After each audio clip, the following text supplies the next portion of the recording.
Hey everybody, this looks familiar. Yep, that's right, a wall of yellow. That wall of yellow means one thing: large ship drills. I built myself a large ship driller because I had an hour due to the fact that one of the events canceled, and I said, okay, well, I'll go ahead and build something I've wanted to build for a while and never really had the chance to.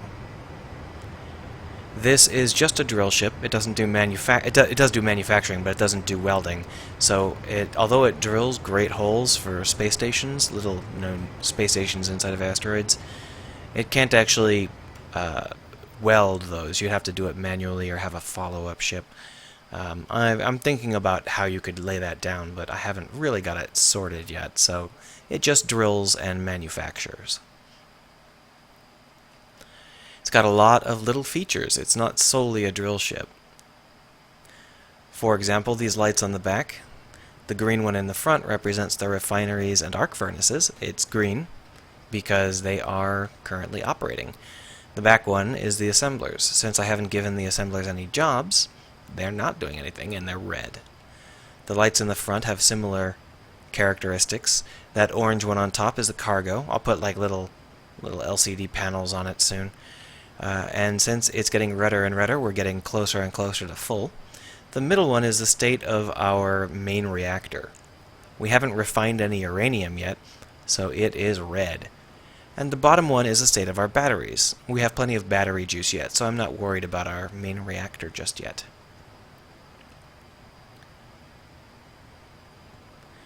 There are plenty of solar panels on the side, just in case you never find any uranium. And there are enough engines to keep you moving even when your cargo is full. Those big dust clouds don't actually do any harm, don't worry about that. But let's go ahead and pop into our skin. This is what it looks like inside the ship. You can see there are lights lighting up the top. But you can't really see anything. This is the big downside of these large ship drills. There's no easy way to look through the drills. But I have a 3-story inhabitable area. There's an exit door on the top that's blue right now. Here is a great place to sit if you want to look up. And then if you go down, there's an exit door that is yellow, meaning don't go through it. Cryo and medical. If you go down here, you can have a great view of the ground. And of course another piloting seat. Looks like we're coming out of the asteroid, so let's pop back up to our main seat. One pass through the asteroid more or less filled us up. Most of it's going to be rock, so pretty useless, but that's okay. So we are done with our asteroid endeavors. Let's just pull out using our main power rather than our... I was using an automatic override to get the right amount of power to move through that. But now we are passed out of the asteroid, and it's time for us to take a look at some of the other features. In addition to these colored lights representing everything that we are doing or can do, we have the ability to actually see what we're doing. How does that work? Well, let's take a quick look. The way we do it is we hit 1 on the numpad, and magic happens. Just let me get in a closer position so we can see it. You may already be able to tell the basic idea. The whole habitable area is on a set of hinges. Now, there are only 2 mods in this. That's the hinge mod and that armor mod that you can see in the center of the screen there.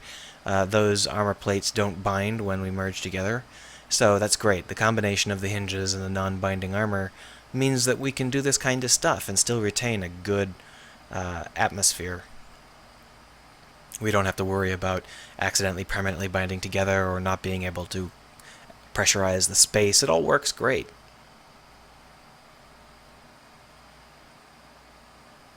It's slow because if I did it any faster, there would be a risk of slamming the things together a little too hard, which would destroy stuff, and that would be annoying. Obviously, this is something you want to be careful when you're doing. You don't want to do it at full speed or while you're trying to turn or anything like that, but it works great if you're stopped. Now we're in cruise mode. So what's the difference between cruise mode and standard mode? Well, one difference is that any ships that are parked here are now a little bit closer to the center of mass. But more importantly, we can see what we're doing. This is especially clear from the top seat, which is definitely the cruise control seat.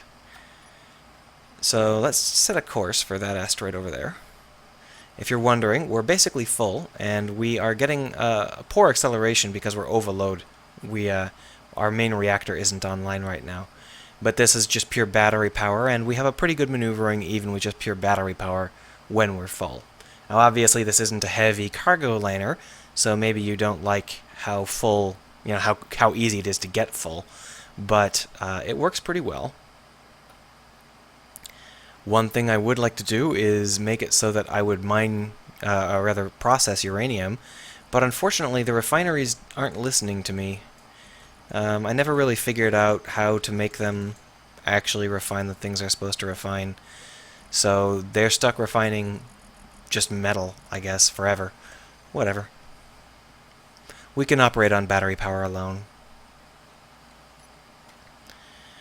And we can see where we're going, we can do what we're doing, we can just hop off and take a nap, we can do anything we want. It's a nice, reliable, slow burn ship.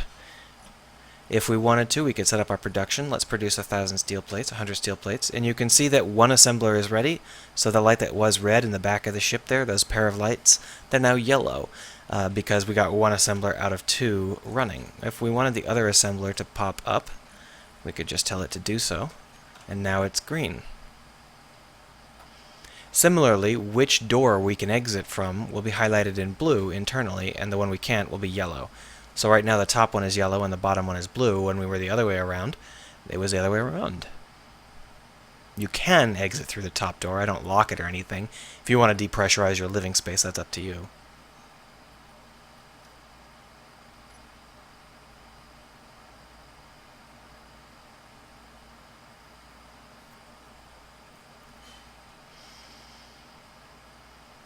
The assemblers are done. The lights turned red, you can tell.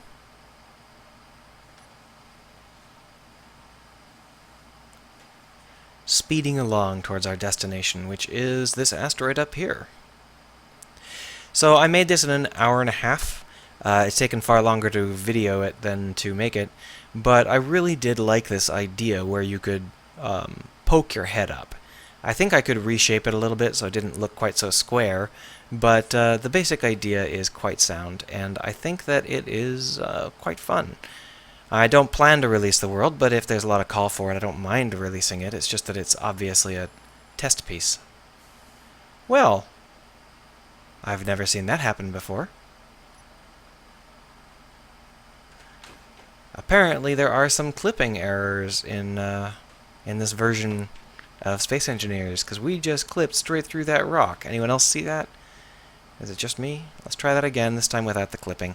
I've spoiled the surprise, though. I'm going to ram the rock. I know that that's a big shock to anyone who's ever watched any of my other videos, because I never ram anything. I'm definitely the kind of guy who does not like blowing up my own ships. Try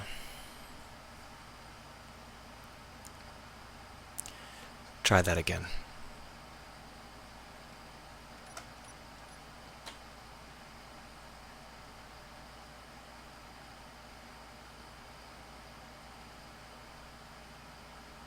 Spooky. Well, whatever. You've now seen the ship and a new bug in this new version of Space Engineers. I hope you enjoy it.